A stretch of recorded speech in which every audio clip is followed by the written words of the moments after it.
दान से भंडारे होते हैं, दान से कुंभ मेले होते हैं, दान से यज्ञ होते हैं, दान से धर्मशाले बनते हैं, दान से मंदिर बनते हैं, दान से रक्तदान से जिंदगानियाँ बच जाती हैं, रक्तदान से, समय दान से लोगों को सहयोग मिलता है, श्रमदान से कार्यक्रम सफल होते हैं, अन्नदान से लोगों के पेट की पूजा होती है और धन दान से बड़े बड़े कार्यक्रम संपन्न होते हैं। इसलिए हमारा जीवन ही इसके लिए समर्पित होना चाहिए कि हम भी कुछ अपनी कमाई का अंश धर्म में देते रहें। अब हमारे संत जी वे भी कुछ आपको सुनाना चाहते हैं, उनके मन में भी श्रद्धा पैदा है, वे आपको सुनाएंगे। श्री जोगेंद्र ठाकुर, श्रीमती फूल कुमारी ठाकुर, शिवानी कुमारी ठाकुर, सपना कुमारी ठाकुर, हरिपुरवा जिला सरलाही नेपाल से। देखिए नेपाल में भी गुरु की भक्ति पहुंच चुकी है। आपने श्री क्षमादेव ज्ञान मंदिर, समाधि मंदिर, दुख निवारण मंदिर के लिए 3100 की राशि नेपाल से भेजा है। रोज फोन आता है, मैसेज लिखते हैं कि एक बार फ़ोन उठा लीजिए, बात कर लीजिए। गुरु बिजी रहता है, फ़ोन नहीं उठता है, तो व्हाट्सएप पर मैसेज भी दे देते हैं, कैसे फ़ोन उठेगा, गुरु क्यों नहीं उठाता है, ऐसा सोचते हैं। लेकिन याद रखना, गुरु से मोबाइल से बात हो न हो, लेकिन आत्मा से बात सब हो रही है, आपका कल्याण जरूर होगा। धन्य हो, धन्य हो श्रीमती फूल कुमारी जी, आपका फूल जैसा भक्ति खिलती रहे, आपका कल्याण हो। अब हमारे संत जी आगे की सूचना प्रेषित करेंगे, वो भी तैयारी करके बैठे हैं कि हमको भी कुछ भक्तों का नाम उच्चारण करने का अवसर दिया जाए ताकि उनकी सेवा कर सकूं और उनका नाम उच्चारित कर सकूं। मन मेरा भी बहुत खुश होता है और मैं सबको अपने आश्रम में बुलाना चाहता हूं। ये कहने के लिए मेरा आश्रम है, ये जितना मेरा है उतना आपका भी है, उतना तेरा भी है और संत महात्माओं का भी उतना ही है। ये पूज्य श्री क्षमादेव आश्रम की रचना करके संसार छोड़कर चले गए, ये तपस्थली बना गए। बहुत महान है गुरुदेव श्री महेश गौड़ जी, रसुड़ली धाकड़ एमपी राजगढ़ जिला से 18,051 की राशि क्षमादेव मंदिर के निर्माण के लिए 50 बोरी सीमेंट के लिए भेजा। 55 बोरी सीमेंट देंगे वे कि क्षमा मंदिर का निर्माण हो, उसके लिए राशि आ चुकी है उनकी। संकल्प लिया था गुरु पूर्णिमा में, आज वो संकल्प उनका पूरा हो गया है। इसमें हर भक्त की ईंट लगनी चाहिए, हर भक्त की सीमेंट लगनी चाहिए, हर भक्त की इसमें छड़ लगनी चाहिए और हर भक्त का इसमें एक एक टायल भी लगना चाहिए।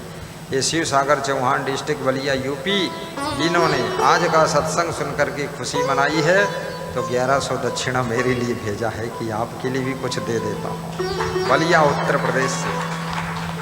अब हमारे संत जी स्टार्ट करेंगे, बाकी इसमें हमारे सामने लिख लिख कर आता है तो मेरा भी मन होता मैं ही पढ़ देता हूँ, लेकिन वही बात वो भी पढ़ेंगे, एक ही बात होगी, पढ़िए आप। चलिए, ये चिंटू कुमार जी हैं, ये देखिए पूर्णिया से हैं, निवास प्रियंका, जिला पूर्णिया, बिहार। आहा, ये बहुत श्रद्धा है। चिंटू कुमार, सिट्टू कुमार, श्रीमती सिट्टू कुमारी, श्रीमती सिट्टू, ऐसा ऐसा नाम है, सिट्टू, बिट्टू, पिट्टू, कुछ समझ में नहीं आता है। अगर श्रीमती है तो कुमार नहीं होगा, कुमार है तो श्रीमती नहीं होगा। हम भी कन्फ्यूजन में हैं। पहले शुरुआत में लगता है कि कोई लेडीज है और जब नाम पढ़ो तो कुमार है तो लगता है कोई पुरुष है। अब क्या करूं, इसको आधा पुरुष आधा लेडीज लिख दिया है। अब सिट्टू कुमारी है कि सिट्टू कुमार है, श्रीमती है कि श्रीमान है, अब जो भी हो तो सब जो मान लेना। अब जो लिख के आया उसको पढ़ दिया हूँ। इनकी ओर से भी राशि सेवा के लिए आई हुई है। कन्फ्यूजन हो जाता है कभी कभी, फिर से दिखा दीजिए जरा, राशि पढ़ नहीं सका हूँ, उसको देख लूँ। सिट्टू, ये है 1499 की राशि क्षमादेव समाधि मंदिर के निर्माण के लिए। आपने सीमेंट की बोरियों के लिए राशि भेजा है, लगभग 4 बोरी सीमेंट।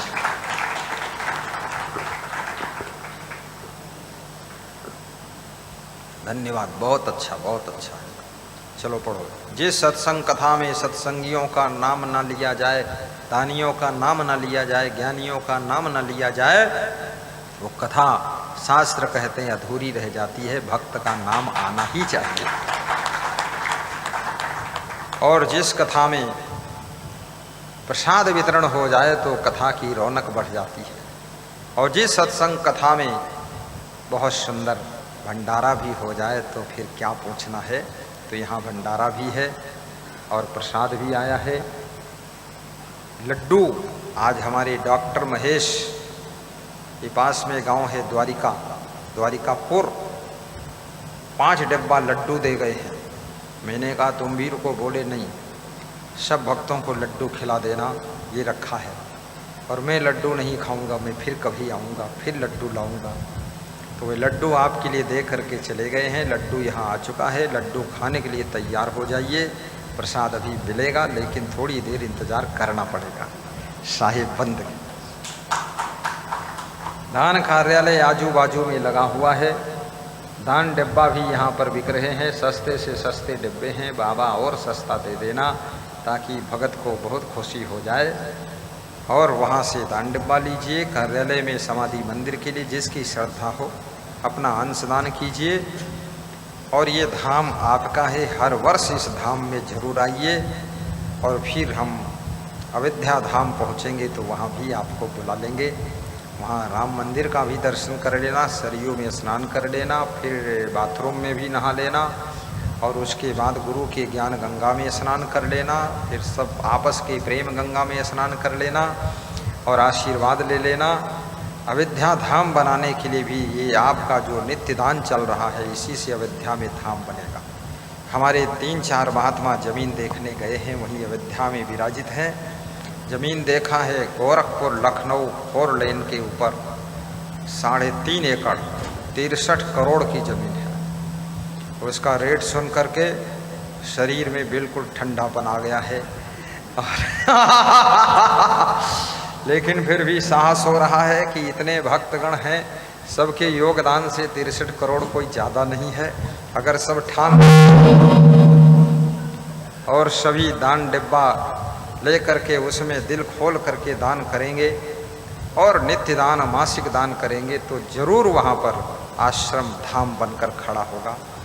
ऐसे आश्रम बनने के लिए तो 1 बीघा हो तो भी ठीक है, परंतु इतने सत्संगियों की भीड़ होगी, वो कहाँ बैठेंगे, उनकी गाड़ी कहाँ खड़ी होगी, सोएंगे कहाँ, भंडारा कहाँ खाएंगे। तो आपके लिए जगह बड़ी चाहिए, क्योंकि आपकी श्रद्धा बड़ी है, आस्था बड़ी है, भक्ति बड़ी है और आपकी भीड़ इतनी बड़ी होगी, वहाँ इतनी बड़ी होगी कि जो भगवान राम ने कहा है ना, प्रथम भगति संतन कर संगा, दूजे रति मम कथा प्रसंगा।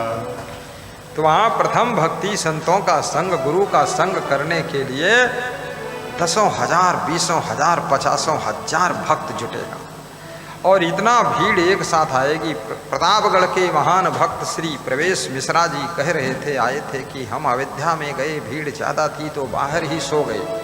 तो रात में बंदर आया, वो पीठ नोच कर लेकर चला गया, मांस निकाल ले गया। तो बोले फिर मुझे मेरे गुरु की याद आई कि मेरे गुरु का आश्रम होता तो मैं अंदर सोता तो बंदर नहीं आता, तो नोच नहीं पाता। तो हमने कहा दान बढ़ा दो तो आश्रम बन जाएगा, फिर बंदर नोच नहीं पाएगा, दूर से देख कर ललचाएगा। तो बोले हम खूब दान कर रहे हैं हृदय खोल करके, और आपका दिया हुआ दान, आपके द्वारा बनाया हुआ आश्रम, उसमें आपके बच्चे, आपके पोते, आपके परपोते, आने वाली 2री, 3री, 4ठी, 5वीं, 6ठी पीढ़ी सब आ करके वहाँ निवास करेंगी, आश्रय लेंगी, सत्संग सुनेंगी। देश दुनिया के लोग भी आएंगे, आश्रम में विश्राम करेंगे, तो उनकी दुआएं भी आप तक पहुँचेंगी। इसलिए दिल खोल कर वहाँ दान पुण्य करना चाहिए। ये गुरु के कोई स्वार्थ का काम नहीं है, ये परमार्थ का काम है, लोक कल्याण का काम है। तो मुझे जब उन्होंने बताया मिश्रा जी ने, तो हमने कहा दया आ गई, हमारे भगत का पीठ नोच ले गया बंदर रात में। इसलिए बनाना जरूरी है, क्योंकि तीर्थों में बंदर भी खूब रहते हैं और हर बंदर हनुमान नहीं होता है। हनुमान तो एक ही बंदर है, बाकी बंदर तो बेईमान भी होते हैं, छीना झपटी करते रहते हैं। लेकिन हनुमान के बहाने वो बंदर सभी सुरक्षित हो जाते हैं, नहीं तो बंदरों को बहुत पीटेंगे लोग। पर सब में हनुमान का रूप देखते हैं। केला भी खिलाते लोग, बिस्कुट खिलाते हैं, रोटी खिलाते हैं, बंदर फिर भी पीठ नोच ले जाते हैं, समझदार नहीं है। परंतु आश्रम बन जाएगा, पूरे आश्रम में ऊपर जाली लग जाएगी, अंदर कोई बंदर नहीं घुस सकता है। बिल्कुल शांति से आप रहिए, अपना झोला थैला रखिए, गुरु दरबार में भोजन भंडारा कीजिए, कहीं दूसरी जगह भटकने अटकने लटकने की जरूरत ही नहीं है। बिल्कुल गर्व के साथ में गुरु आश्रम में प्रवेश करिए और बस गाना गाइए, गुरुदेव तुम्हारी जय जय हो, गुरुदेव तुम्हारी जय जय हो, हे क्षमा देव तुम्हारी जय जय हो, कबीर तुम्हारी जय जय हो, विशाल तुम्हारी जय जय हो। ऐसे भजन बोलिए, खूब प्रवचन सुनिए और आराम से वहाँ रह करके, अगर मैं रहूँ 7 दिन तो 7 दिन तुम रहो, अगर मैं रहूँ 17 दिन तो 17 दिन तुम भी रहो, अगर मैं रहूँ 1 महीना तो तुम 3 दिन रहकर घर चले आओ, क्योंकि हमारी तुम्हारी बराबरी नहीं। तुम घर गृहस्थी वाले हो, चौपट हो जाएगा तुम्हारा, हमारे तो कोई है नहीं, सब काम खत्म। कभी कभी मैं महीना 2 महीना ठहर जाऊं तो तुम ठहर जाओ तो घर परिवार गड़बड़ हो जाएगा। तो गुरु की कंपटीशन बराबरी भी नहीं करना है और प्रेम से आपको वहाँ रहना है।